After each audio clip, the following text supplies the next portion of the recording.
Very good morning to all of you. All of you are getting the voice?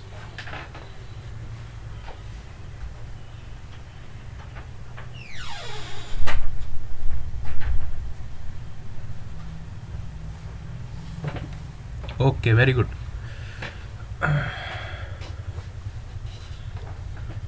So I hope everyone has enjoyed vacation to its fullest. है ना, सबने vacation enjoy कर लिया अच्छे से.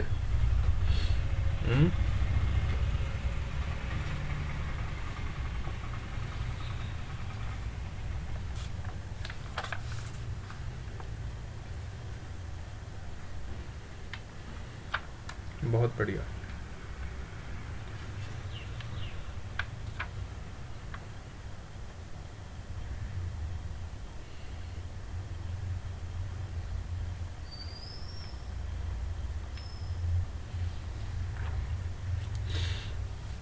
तो हम बातें कर रहे थे कल डायमेंशन के बारे में. ठीक है, मेरे ख्याल से आप लोगों को थोड़ा अप्रोच डेवलप हुआ होगा डायमेंशन और यूनिट्स में, है ना, किस तरह के क्वेश्चंस फ्रेम हो जाते हैं ना.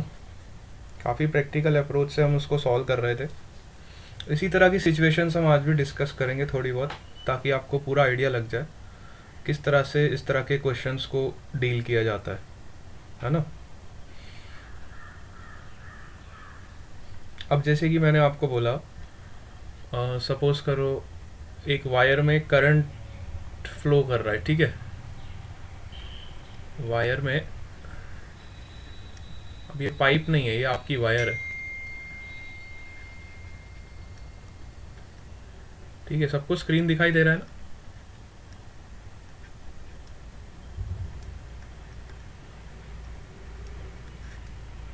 सपोज करो हमारे पास एक वायर है और उस वायर में कुछ करंट फ्लो कर रहा है. ठीक है, उस वायर में कुछ करंट फ्लो कर रहा है. अब हम सबको पता है कि वायर है तो वायर का खुद का भी कुछ रेजिस्टेंस होता है कि नहीं होता. वायर का अपना खुद का भी कुछ रेजिस्टेंस होता है ना. तो वायर के रेजिस्टेंस की वजह से क्या होगा, इसमें हीट प्रोड्यूस होगी, है ना. इस वायर का खुद का भी कुछ रेजिस्टेंस होगा. उस रेजिस्टेंस की वजह से, रेजिस्टेंस का मतलब है जो करंट के फ्लो को रेजिस्ट करे. ठीक है, करंट के फ्लो को जो रेजिस्ट करे. अब जब करंट का फ्लो अगर रेजिस्ट होगा, है ना, अगर करंट का फ्लो रेजिस्ट होगा तो वो हीट प्रोड्यूस करेगा. क्या प्रोड्यूस करेगा? हीट प्रोड्यूस करेगा. हम सबको पता है. इसका प्रैक्टिकल एग्जांपल आप देख सकते हो बल्ब में. ठीक है, आपके जितने भी इलेक्ट्रिकल अप्लायंस आपने देखे हैं, जैसे कि आपका बल्ब होता है ना, बल्ब के अंदर एक फिलामेंट लगी होती है, सबको पता है ना. जैसे अगर मैं बल्ब की बात करूं तो बल्ब के अंदर क्या होता है, इस तरह की एक फिलामेंट लगी होती है.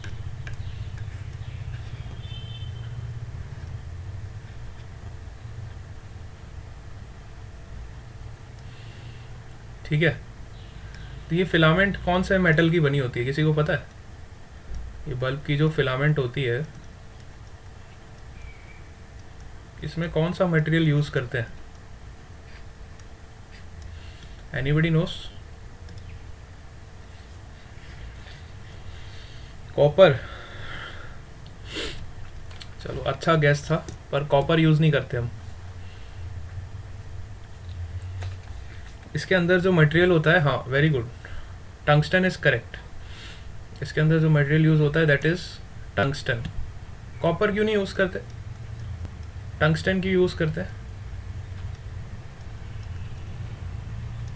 हालांकि दोनों, टंगस्टन जो मटेरियल है वो हमें, कॉपर तो क्या करता है ना, हीट को और इलेक्ट्रिसिटी को ट्रांसफ़र करता है.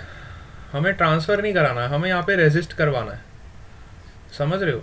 बहुत सारे बच्चे यहाँ गड़बड़ करते हैं, कॉपर बोल देते हैं. कॉपर क्या करता है? कॉपर तो आपकी इलेक्ट्रिकल ट्रांसमिशन में यूज़ होता है. आपकी जो इलेक्ट्रिकल वायर्स होती है वहाँ पे कॉपर यूज़ होता है ताकि कम से कम रेजिस्टेंस वहाँ पे क्रिएट हो. कॉपर तब यूज़ करेंगे जब हमें रेजिस्टेंस कम से कम क्रिएट करना हो और ज़्यादा से ज़्यादा इलेक्ट्रिकल का सप्लाई ट्रांसफ़र करना हो, ज़्यादा करंट सप्लाई करना हो, तो कॉपर बेस्ट मटेरियल है।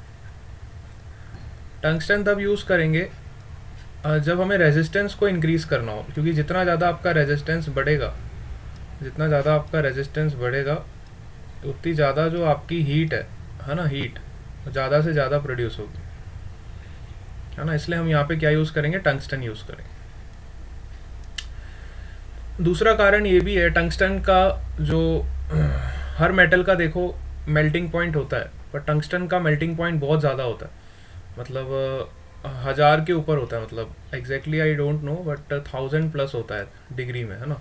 तो काफ़ी ज़्यादा टेम्परेचर पे भी ये सस्टेन कर लेता है टंगस्टन, है ना, ज़्यादा से ज़्यादा टेम्परेचर सस्टेन कर लेता है, इसलिए भी हम यूज़ करते हैं। लेकिन मेन रीज़न क्या है, रेजिस्टेंस सबसे ज़्यादा क्रिएट करेगा, जितना ज़्यादा रेजिस्टेंस क्रिएट करेगा उतनी ज़्यादा हीट प्रोड्यूस होगी, और जितनी ज़्यादा हीट प्रोड्यूस होगी उतना बढ़िया आपका बल्ब ग्लो करेगा, ठीक है, बल्ब आपका बढ़िया सा ग्लो करेगा, है ना। इसलिए यहाँ पे हम टंगस्टन यूज़ करते हैं, ठीक है। लेकिन अगर मैं आपके घरों में जो इलेक्ट्रिसिटी का सप्लाई आता है, वहाँ पे हम जो वायर्स यूज़ करते हैं उसमें कॉपर होता है, क्योंकि वहाँ पे हमें रेजिस्टेंस कम करना होता है। रेजिस्टेंस अगर ज़्यादा हो जाएगा तो आपके यहाँ पे जो लाइट है उसकी एफिशिएंसी कम हो जाएगी। जो आपके यहाँ घरों में लाइट फैन चल रहे हैं सब करंट के सप्लाई की वजह से ही तो चल रहे हैं। तो करंट अगर आपका कम हो गया तो आपकी लाइट फैन सबका वोल्टेज डाउन हो जाएगा, सब कुछ कम हो जाएगा, बहुत सारी चीज़ें इफेक्ट हो जाएंगी, ठीक है। तो मटेरियल का भी उतना ही इम्पोर्टेंस है, जितना ज़्यादा हमारा फिज़िक्स का इम्पोर्टेंस है उतना ही मटेरियल का भी इम्पोर्टेंस है ना। कौन सा मटेरियल आप कहाँ पे यूज़ करते हो उसका उतना ज़्यादा इफ़ेक्ट होता है। चलो खैर, ये तो आपको मैंने जनरल इन्फॉर्मेशन के तौर पे बता दिया। अब मैं बात कर रहा था वायर की, ठीक है, अभी मैं बल्ब की बात नहीं कर रहा हूँ, अब मैं बात कर रहा हूँ एक वायर की, ठीक है। एक वायर में सपोज करो करंट फ्लो कर रहा है, ठीक है, वायर में सपोज करो करंट फ्लो कर रहा है। चलो ठीक है, आप कहते हो तो कॉपर की वायर ले लेते हैं, ठीक है। कॉपर की वायर भले ही आप ले लो, लेकिन उसका भी कुछ तो रेजिस्टेंस होगा। ऐसा तो नहीं है कि उसका रेजिस्टेंस एकदम नेग्लिजिबल होगा, ऐसा तो नहीं कह सकते कि कॉपर का रेजिस्टेंस होता ही नहीं। हाँ, लेकिन कम होता है, ये कह सकते हो। जितने भी मेटल्स हैं हमारे पास सबसे कम कॉपर का रेजिस्टेंस होता है, ठीक है। सिल्वर भी आप यूज़ कर सकते हो, बट सिल्वर का फिर वही कॉस्ट बहुत ज़्यादा हो जाता है ना। सिल्वर आप यूज़ करोगे तो कॉस्ट बहुत ज़्यादा हो जाएगा, और इंडिया में चोरों की कमी नहीं है, कॉपर को भी नहीं छोड़ते तो सिल्वर को क्या ही छोड़ेंगे, ठीक है ना। तो अगले दिन तो वायर ही गायब हो जाएंगे आपके। तो इसलिए इतनी कॉस्टली चीज़ें हम इलेक्ट्रिकल अप्लायंस में यूज़ नहीं करते, ठीक है। तो कहने का मतलब ये है, सपोज़ करो मैंने एक वायर लिया और उस वायर में करंट फ्लो कर रहा है।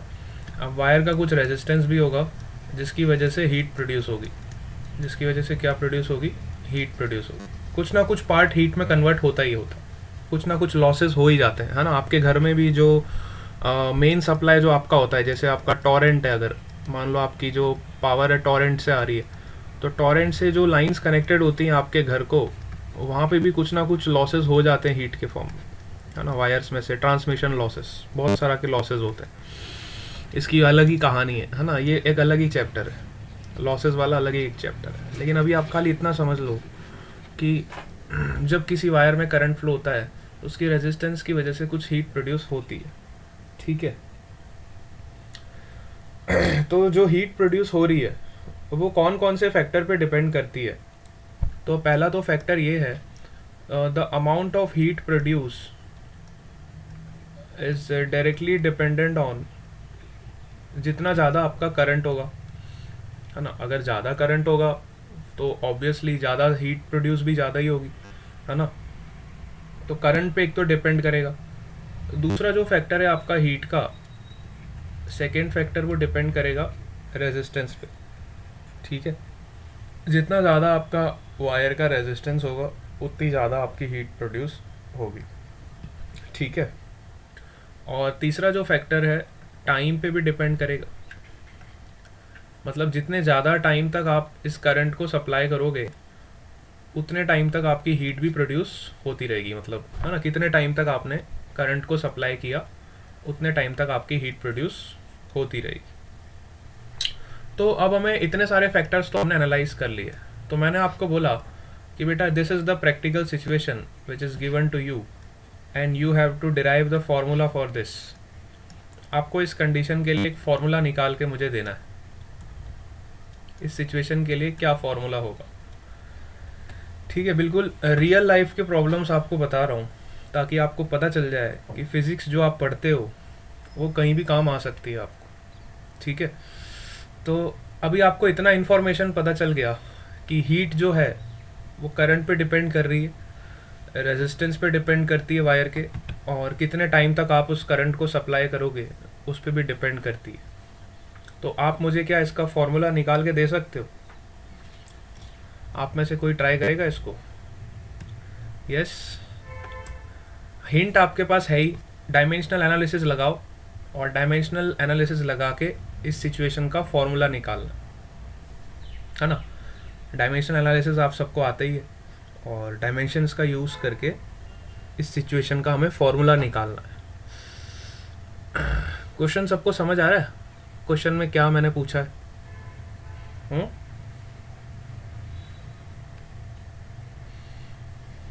अच्छा, एक चीज़ आपके लिए चलो इजी कर देता हूँ। रेजिस्टेंस जो है, रेजिस्टेंस का डायमेंशन शायद आपको ना पता हो, तो रेजिस्टेंस का डायमेंशन मैं आपको दे देता हूँ। रेजिस्टेंस का डायमेंशन आप ले सकते हो ML2 I-2, I means current, ठीक है, एंड T-3, T-3। चलो, रेजिस्टेंस का डायमेंशन मैंने आपको दे दिया। अच्छा, आप में से कौन बताएगा यहाँ पे हीट का डायमेंशन क्या होगा? What is the dimension formula for heat? क्या आप हीट का तो निकाल सकते हो ना? हीट क्या होता है? एक तरह की एनर्जी होती है ना। Heat is a form of energy, heat is nothing but a form of energy. तो एनर्जी का डायमेंशन क्या होता है, कोई बताएगा मेरे को? What is the dimension for energy? जो एनर्जी का डायमेंशन होगा वही हीट का भी डायमेंशन होगा, क्योंकि हीट क्या है? एक तरह की एनर्जी तो है। Heat is a form of energy. So what is the dimension for heat? क्या हीट का आप डायमेंशन फॉर्मूला निकाल के बता सकते हो?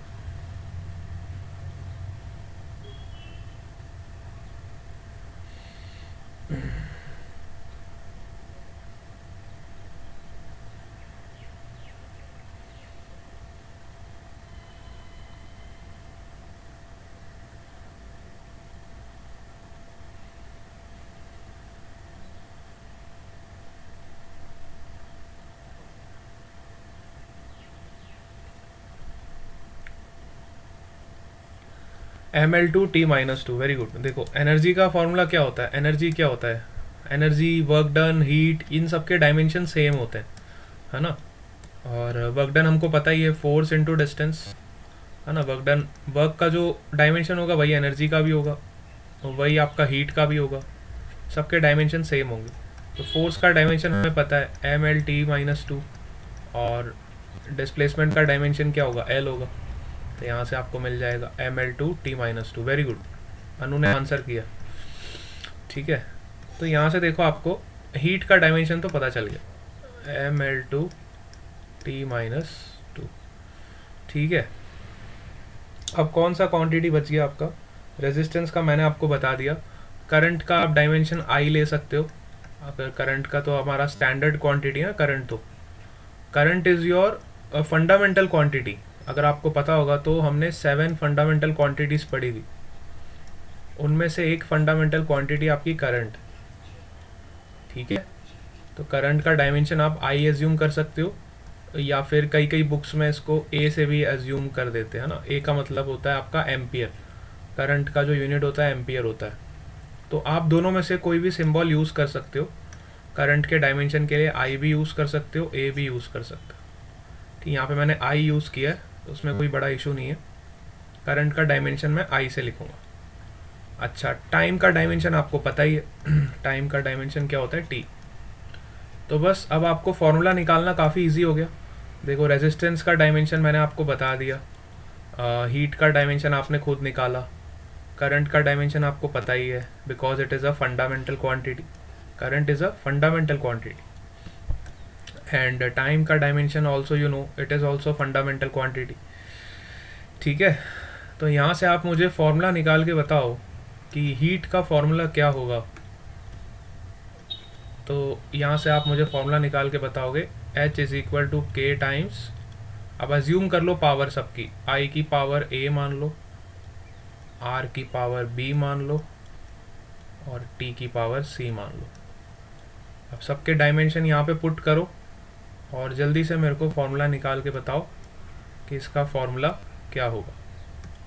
ठीक है, अब डायमेंशंस तो पुट कर ही सकते हो ना आप लोग. यहाँ तक हम पहुँच गए हैं. अब यहाँ पे आपको हीट का डायमेंशन पुट करना है, यहाँ पे करंट का डायमेंशन पुट करना है, यहाँ पे रेजिस्टेंस का डायमेंशन पुट करना है, यहाँ पे टाइम का डायमेंशन पुट, और यहाँ से मेरे को A की वैल्यू, B की वैल्यू और C की वैल्यू फाइंड करके बता. ठीक है, A, B और C का वैल्यू हमें फाइंड करना है यहाँ से. ठीक है, जल्दी से फाइंड करो. रेजिस्टेंस का डायमेंशन आप ऊपर से देख लो, जिनको नहीं पता है वो यहाँ से देख लें. रेजिस्टेंस का डायमेंशन आपको गिवन है, सारे डायमेंशंस मैंने आपको दे दिए. आपको खाली वैल्यू पुट करना है और A, B और C का वैल्यू निकाल के बताना है.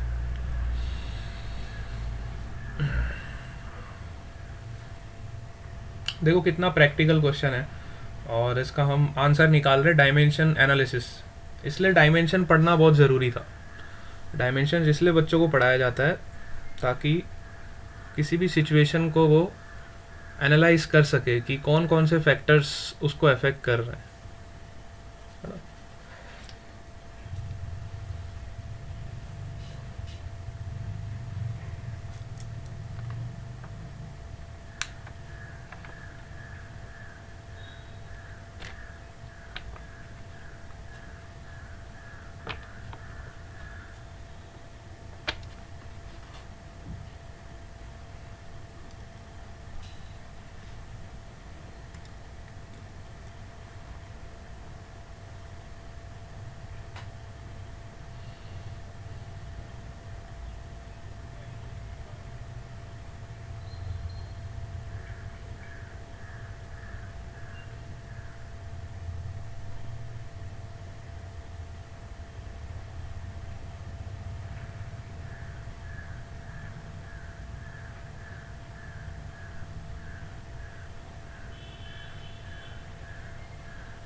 यस, किसी ने ट्राई किया? ए, बी और सी का वैल्यू निकाला किसी ने?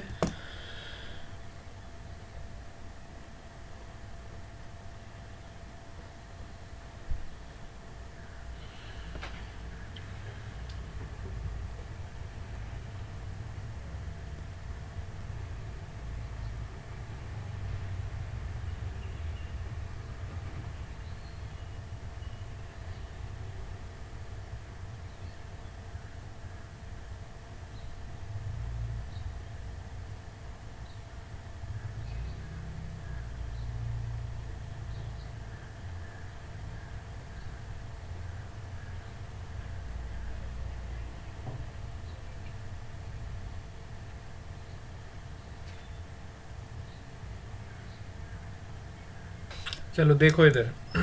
नहीं निकाला तो कोई बात नहीं, इधर देखो। खाली हमें वैल्यू तो यहाँ पे पुट करना है। देखो वैल्यू यहाँ पे पुट करना है। हीट का डायमेंशन देखो, हमें पता है हीट का डायमेंशन क्या होता है। हीट का डायमेंशन अभी अभी मैंने आपको बताया, विच इज ml2 T-2। ठीक है, which is equal to K times current का डायमेंशन हमने I ले लिया, तो I का पावर कितना हो गया A।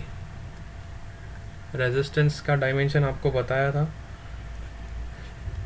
ml2 I-2 T-3। इसका पावर कितना है B, और टाइम T, टाइम का पावर C। ठीक है, तो यहाँ पे मैंने देखो सभी डायमेंशन सबके पुट कर दिए। अब मुझे सबके पावर्स को कंपेयर करना है। तो पहले क्या करो, सबसे पहले इसको तो एज इट इज़ रहने दो। लेफ्ट हैंड साइड को कुछ छेड़ने की ज़रूरत नहीं है। m का पावर कितना है 1, l का पावर 2, t का पावर -2। राइट हैंड साइड को थोड़ा सिंप्लीफाई करो। देखो राइट हैंड साइड में अगर मैं बात करूँ तो करंट का पावर तो a ही है, और तो कोई करंट का टर्म है नहीं, तो मैं करंट का पावर तो a ही कर दूंगा। अच्छा, अब मैं m को अगर अलग करता हूँ तो m का पावर क्या हो जाएगा? m का पावर है b। ठीक है, अच्छा करंट का पावर है ना यहाँ पे -2b है ना, यहाँ पे -2b है। तो यहाँ पे आप लिखोगे करंट की पावर आपकी क्या हो जाएगी, विच इज़ a-2b। ठीक है, हर पैरामीटर को अलग अलग कर लो, a-2b।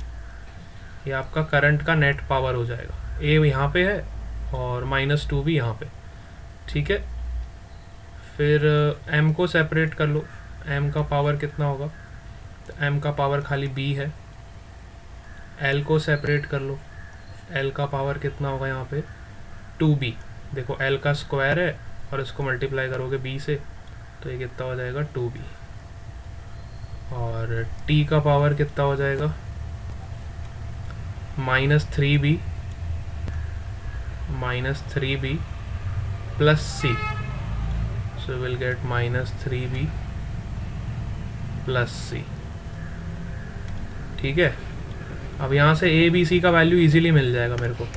अब मैं right hand side left hand side comparison करूँगा। m का पावर कितना है 1 और यहाँ पे m का पावर कितना है b, तो डायरेक्टली मुझे b का वैल्यू तो मिल गया कितना 1।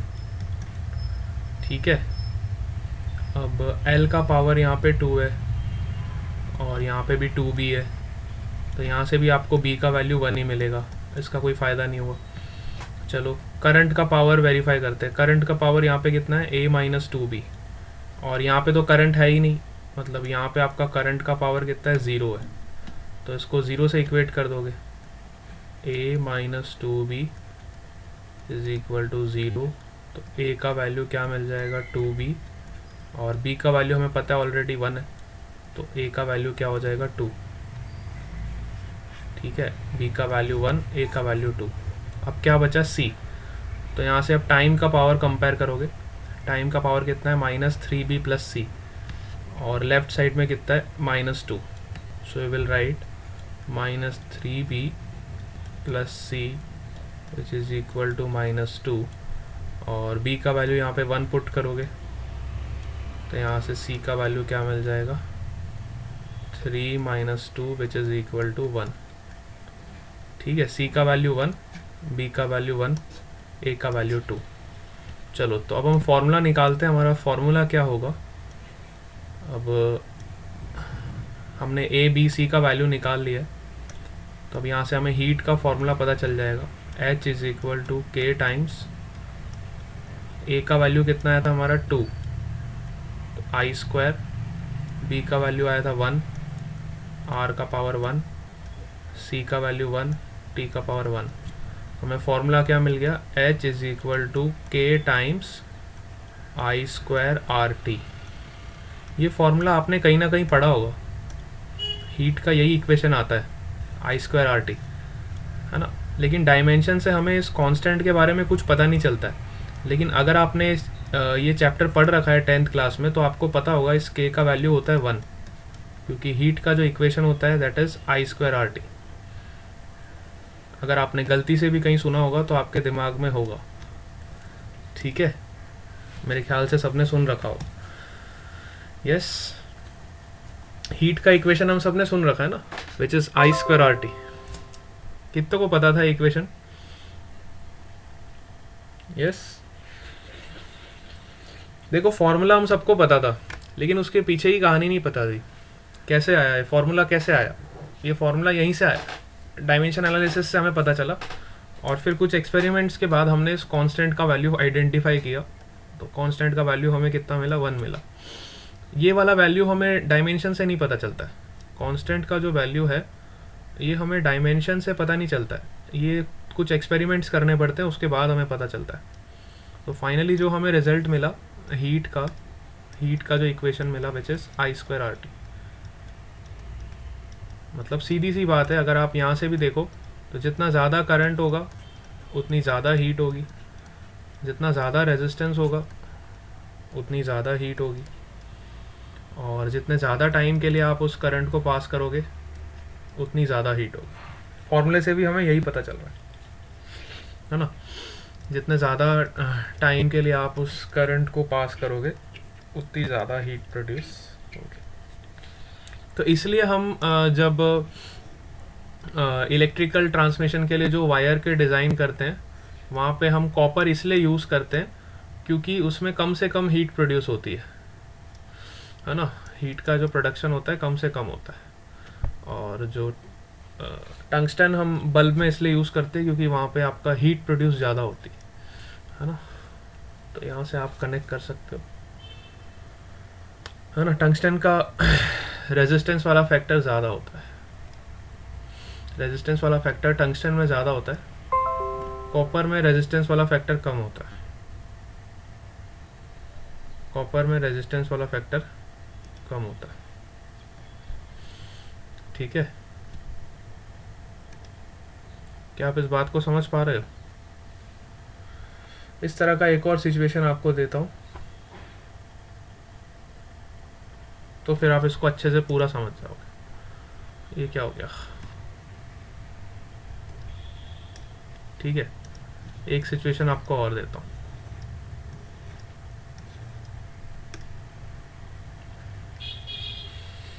सपोज करो एक बॉल है आपके पास, इसको आपने एक स्ट्रिंग से टाई कर दिया। इस बॉल का मास है m, और इस बॉल को आपने फिर रोटेट करना स्टार्ट किया।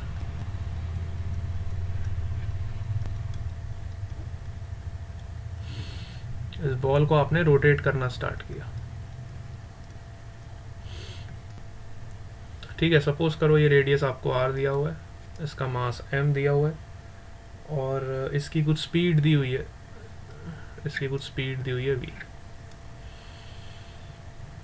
तो इस सिचुएशन को ध्यान में रखते हुए अगर मैं आपको बोलूं कि इस बॉल पे जो फोर्स लग रहा है ना, इस बॉल पे जो फोर्स लग रहा है टूवर्ड्स द सेंटर की तरफ जो बॉल पे फोर्स लग रहा है, which is also known as your centripetal force, which is also known as your centripetal force. It depends on the mass of the ball and this centripetal force, जितना ज़्यादा आपका मास होगा उतना ज़्यादा फोर्स लगेगा। This centripetal force also depends on the radius of curvature. मतलब जितना बड़ा आपका ये जो बॉब का जो बॉल का जो स्ट्रिंग होगा है ना, जितना ज़्यादा लेंथ का होगा उतना ज़्यादा आपका सेंट्रीपिटल फोर्स हो, है ना। मतलब इस पे डिपेंड करेगा, रेडियस पे डिपेंड करेगा, मास पे डिपेंड करेगा। अब मुझे नहीं पता कैसे डिपेंड करेगा, अभी मुझे कुछ नहीं पता है। मान लो मुझे खाली इतना पता है कि एक बॉल है जिसको हमने स्ट्रिंग से लगा रखा है और इसको कुछ वेलोसिटी दे के मैंने ऐसे गोल घुमा रहा हूँ, है ना, ऐसे ऐसे गोल गोल घुमा। तो मुझे खाली इतना इन्फॉर्मेशन है कि इस पे जो सेंट्रीपिटल फोर्स लगेगा वो मास पे डिपेंड करता है, वो रेडियस पे डिपेंड करता है और वो उसकी स्पीड पे डिपेंड करता है ना। तो क्या आप इस सिचुएशन का मुझे फॉर्मूला निकाल के दे सकते हो?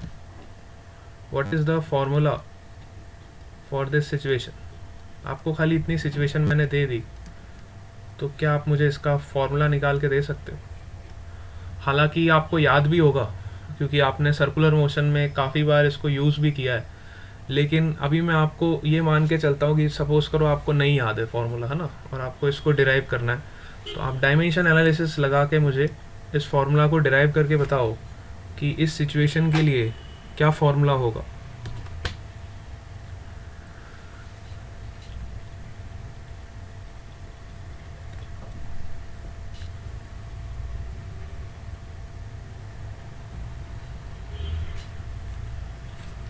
क्या आप निकाल सकते हो? Any one of you? आप ट्राई करोगे या फिर मैं ही बताऊं? अच्छा इतना बताओ, ट्राई करना चाहते हो कि नहीं चाहते हो? एक ट्राई खुद से करना चाहते हो?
अच्छा किसी को फॉर्मूला याद है सेंट्रीपिटल फोर्स का? किसी को फॉर्मूला पता है? What is the formula for centripetal force?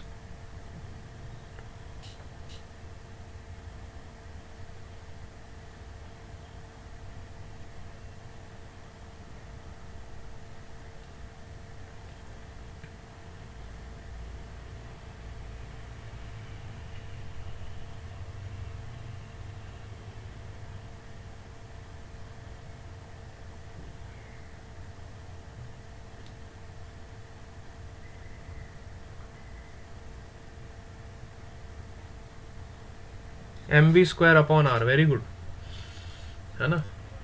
चलो फॉर्मूला तो याद है आप लोग, mv² अपॉन आर। जिसको फॉर्मूला याद है वो डायरेक्टली यहाँ से बोल देगा कि सर ए का वैल्यू 1 है, बी का वैल्यू 2 है और सी का वैल्यू है -1। आर की पावर -1 हो गई ना।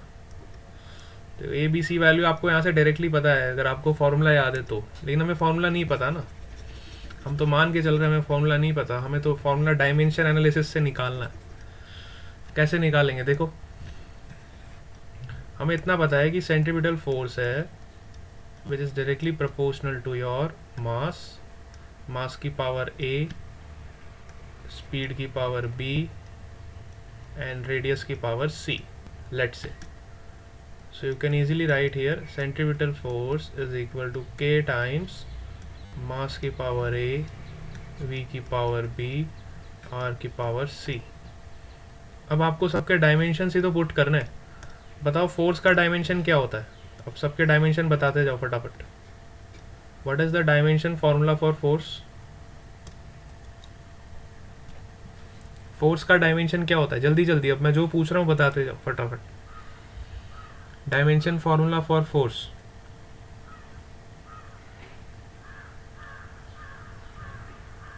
MLT minus 2, very good. तो यहाँ पे आप पुट कर दोगे MLT minus 2 is equal to K times mass का डायमेंशन क्या होता है, mass is a fundamental quantity तो उसका डायमेंशन m ही होता है। अच्छा, स्पीड का डायमेंशन क्या होता है, वेलोसिटी, वेलोसिटी स्पीड जो भी आप बोलो। What is the dimension formula for this speed? LT minus 1, very good. तो यहाँ पे पुट कर दो LT माइनस 1, इसकी पावर हो गई b। And what is the dimension formula for r? r is again your radius, उसका डायमेंशन होगा मीटर्स में, मीटर्स मतलब लेंथ, लेंथ का पावर हो गया c। अब यहाँ से कंपेयर करना है, बस इतना सा काम है। कंपैरिजन करो, पावर्स को कंपेयर करो। देखो m का पावर यहाँ पे 1 है, यहाँ पे m का पावर कितना है a का वैल्यू डायरेक्टली आपको मिल गया यहाँ से 1। इन दोनों को कंपेयर करो। l का पावर यहाँ पे कितना है 1, यहाँ पे l का पावर कितना है b plus c। So you will get the equation b plus c which is equal to 1। अच्छा, t का पावर कितना है माइनस b, तो you can write here minus b is equal to, और यहाँ पे t का पावर कितना है माइनस 2, माइनस 2, माइनस से माइनस कैंसिल हो गया, तो b का वैल्यू कितना हो गया 2। अभी अब यहाँ पे आप पुट करोगे तो यहाँ से आपको c का वैल्यू मिल जाएगा which is 1 minus 2 is equal to minus 1। तो a का वैल्यू भी मिल गया, b का वैल्यू भी मिल गया और c का वैल्यू भी मिल गया। a का वैल्यू 1, b का वैल्यू 2, c का वैल्यू माइनस 1। तो बस अब आप यहाँ पे पुट कर दोगे। a का वैल्यू क्या पुट करोगे 1, तो ये हो जाएगा k इंटू m की पावर 1, b का वैल्यू 2 और c का वैल्यू माइनस 1। तो जब आप इसको सॉल्व करोगे you will get the same k times mv square upon r।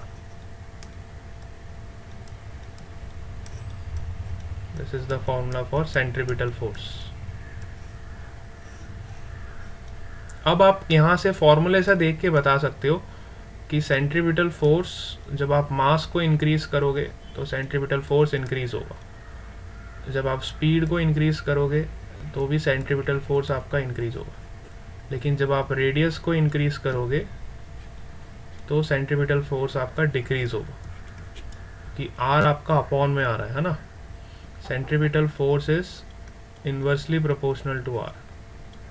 Radius जितना ज़्यादा बड़ा होगा उतना कम आपका इफेक्ट होते जाएगा सेंट्रीपिटल फोर्स पे। इस तरह से आप फॉर्मूला देख के फिर आप बता सकते हो कि किस तरह से वो फोर्स के सारे पैरामीटर्स इफेक्ट होंगे।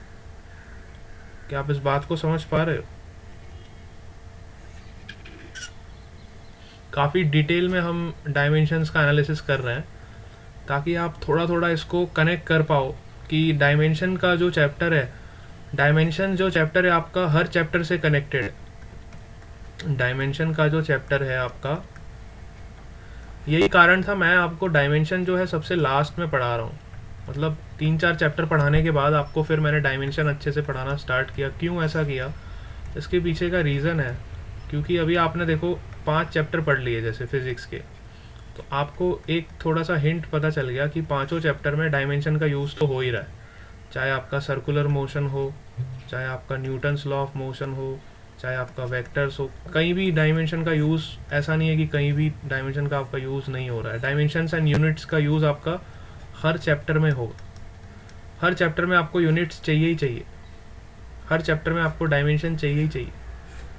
ठीक है, तो डायमेंशन और यूनिट का स्कोप काफ़ी वास्ट, मतलब इसमें आपके 11th और 12th सभी चैप्टर आ जाएंगे।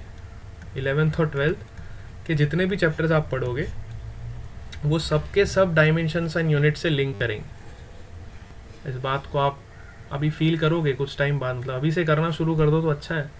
और 12th में जाओगे तब भी आपको ये चैप्टर तो अच्छे से आना ही चाहिए, क्योंकि ये चैप्टर की कनेक्टिविटी बहुत ज़्यादा है ना। तो मेरे ख्याल से आप इस चीज़ को समझ गए होंगे कि किस तरह से हमें एक वे ऑफ थिंकिंग की मैं बात कर रहा था। पहली क्लास में भी मैंने आपको यही बताया था, how to develop way of thinking. ठीक है, ये आपको डेवलप करने की बहुत ज़रूरत है ना। जब आपकी ये चीज़ डेवलप हो जाएगी, कैसे हमें सोचना है, तो फिर आपको उस सब्जेक्ट को पढ़ने में काफ़ी मज़ा आएगा। ठीक है, कई बार हमें लगता है कि हमें ये सब्जेक्ट काफ़ी उस टाइप का लग रहा है, नहीं समझ आता है ना, क्योंकि हमारी वो वे ऑफ थिंकिंग ही डेवलप नहीं है। अभी हमें इस पर वर्कआउट करना पड़ेगा। जैसे हम इस पर वर्कआउट करेंगे तो हमें चीज़ें काफ़ी क्रिस्टल क्लियर दिखाई देने लगेगी और फिर आपको सब्जेक्ट में बहुत मज़ा आएगा। क्या आप मेरी बात को समझ पा रहे हो? यस, बहुत बढ़िया। तो इस तरह से जब आपकी एक बार कनेक्शन हो जाएगा हर चैप्टर से, फिर आपको सब्जेक्ट बहुत अच्छा लगेगा। ठीक है, सब्जेक्ट अच्छा तब तक नहीं लगता है जब तक हमारे पास कनेक्टिविटी नहीं होती है। हम बस पढ़ते जा रहे हैं, लेकिन हमें पता ही नहीं है कि इस सब्जेक्ट का कहाँ पे यूज़ है, इस टॉपिक का कहाँ पे हम अप्लाई करेंगे, है ना। तो एक और एग्जांपल लेते हैं। मेरे ख्याल से आज का टाइम हो गया है, तो आज यहीं पे हम सेशन को एंड करते हैं। लेकिन आप इस तरह से सोच अपनी डेवलप करो और थोड़ी प्रैक्टिस करो घर पे, क्वेश्चंस की प्रैक्टिस करो, तो अपने आप आपको चीज़ें समझ आएंगी। ठीक है, आज हम सेशन को यहीं पे एंड करते हैं, कल हम आगे कंटिन्यू करेंगे।